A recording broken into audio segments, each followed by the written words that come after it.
Assalamualaikum warahmatullahi wabarakatuh. Berjumpa kembali di channel ini. Salam sejahtera untuk kita semua, terkhusus adik-adik mahasiswa dan calon mahasiswa. Berikut akan saya sampaikan informasi terkait kabar gembira dari Kemendikbud untuk adik-adik sekalian. Namun sebelumnya, kepada adik-adik yang baru bergabung di channel ini, admin mengundang untuk menjadi sahabat profesi guru dengan cara subscribe dan aktifkan loncengnya untuk mendapatkan informasi terbaru terkait pendidikan dari channel ini. Baru-baru ini, Menteri Pendidikan Pak Nadiem Makarim sudah menyediakan dana abadi untuk setiap perguruan tinggi. Hal ini tentu akan berimbas terhadap pengelolaan dana di perguruan tinggi. Dikutip dari Kompas, Menteri Pendidikan, Kebudayaan Riset dan Teknologi Pak Nadiem Anwar Makarim meminta perguruan tinggi negeri Badan Hukum membentuk dana abadi. Tujuan pembentukan dana abadi adalah agar perguruan tinggi bisa menggunakan dana tersebut untuk pengembangan kampus tanpa mengandalkan kenaikan uang kuliah tunggal setiap tahun maupun anggaran dari pemerintah. Beliau menekankan biaya masuk kuliah harus terjangkau untuk semua orang, sehingga setiap anak memiliki kesempatan yang sama untuk mengenyam pendidikan. Kita harus masih menekan dan memastikan bahwa harga entry point masuk untuk universitas tuh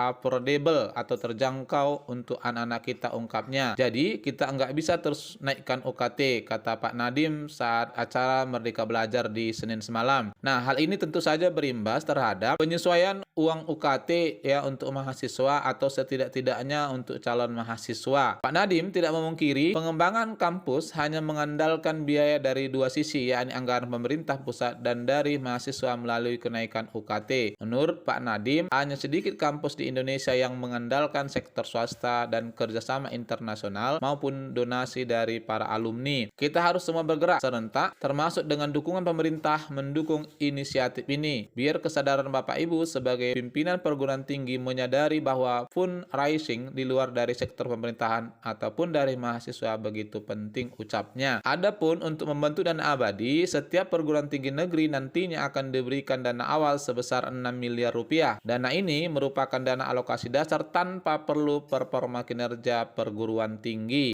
Jika perguruan tinggi mampu meningkatkan dana kelolaan dari modal awal 6 miliar rupiah, Kemendikbud akan memberikan insentif dari bunga 7 triliun rupiah yang dikelola Lembaga Pengelola Dana Pendidikan atau LPDP. Berdasarkan proyeksi Kemendikbud, bunga dari prinsipal 7 triliun rupiah pada tahun 2022 mencapai 455 miliar rupiah. Kemudian pada tahun 2023 mencapai 350 miliar rupiah dan tahun 2024 tumbuh mencapai 500 miliar rupiah.